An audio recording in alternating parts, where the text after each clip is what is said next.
fentelo taonandroany zany ireo tanjony fampandrosoana lovain-jafy fito amby folo izay tena hoe fifidy eran'izao tontolo izao zany tamin'ny dimy amby folo sy roa arivo. Dia ireo tanjona fito amby folo ireo dia tsy maintsy tratrariny ny firenena tsirairay misy amin'ny Madagasikara.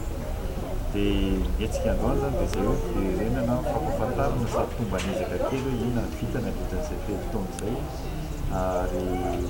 fampiofanana an'ireo tanora mba ahafahana misehatra eny amin'ny fiarahamonina misy azy mba ahafahana manangana tetikasa izay ahafahana manatratra bebe kokoa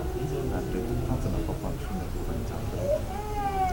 Telo taona zay lasa aiza raha ny eto Madagasikara manokana mahakasika izay fotoana. Raha ny eto Madagasikara aloha dia maro ny dikany efa vita eto amin'ny ministeran'ny économie politika izany hoe zareo misehatra bebe kokoa an'ireo fandrafetana ny hoe ny tetikasa rehetra au niveau national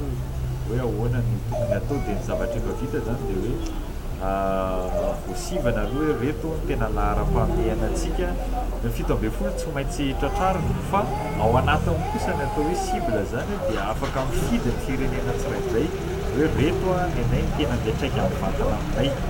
ary ahoana no andrefesana izany mba hitenenanay fa tratranay fa tsy tratranay dia izy.